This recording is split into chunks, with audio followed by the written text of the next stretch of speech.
I know everyone's eagerly awaiting the track results and dyno tests of the new improved DIY electric turbo with the bigger LTO cells and massive power cables and Anderson connectors and control box and all the other jazz.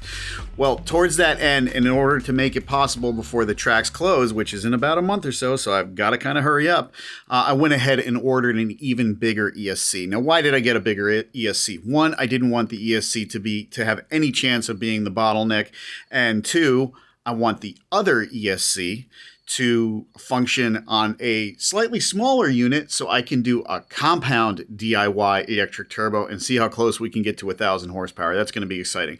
Well, towards that end, I sent the smaller ESC back to have it be checked over, make sure everything's fine. Hopefully it is, no issues there.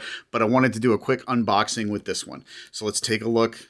Let's see what $1,703 with tax buys you.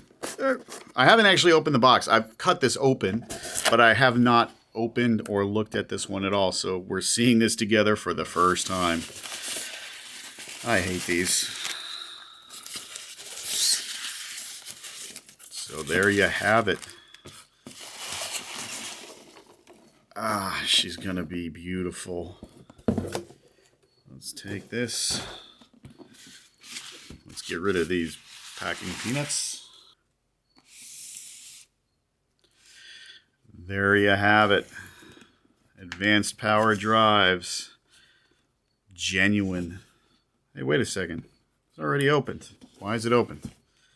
Well, let's take a look. Maybe Steve New looked at it. I don't know. The whole idea here is I have a feeling that the limiting factor is actually going to be the TP power motor. And towards that end, I think what we're going to do after this is have Steve New actually make us a custom brushless motor to really maximize the power and what this thing is truly capable of. But let's take a look at this thing. Isn't she just gorgeous? Look at that. I'm not going to show how to program this thing. Simply because I've already shown that in the other unboxing video, which I'll put a link to up in the corner of the screen here. You can watch that if you're interested in programming it. It has the exact same programming protocol. So here's a little connector, some pins for the comms. There's the pinout. It has a very similar pinout. I am kind of liking this connector a little bit better. It has screw mounts right there, so it will not work itself loose. And there's the USB connector for programming the thing. But isn't she just gorgeous? Look at that. UHV 2400. This is good for 80, 85 volts, I believe, 400 amps continuous, 450 amps peak. Although Steve did tell me over the phone that this is actually way more robust. See, the other one's rated at 400 amps continuous, 600 amps peak. But if you remember, it was a lot smaller. In fact, this here is the box the old one came in.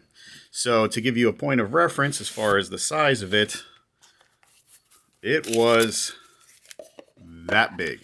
So to put these two next to each other. So clearly this one has a lot more magic pixie stuff in it than this one does. So that's what this thing looks like. These appear to be 6mm studs. I'm assuming they're not SAE or Imperial simply because, well, you know, it's an Australian device. It looks phenomenal, looks gorgeous. It's beautifully engineered. This is a CNC milled housing, its own heat sink. Not sure if I'm going to water cool this one. I might, although it sounds like there's no contact there, but there is contact here. And nothing here. So maybe this is where the FETs are. If we do water cool it, here's a water cooling block of the sort I was using before. Does it? Oh, look at that. Beautiful.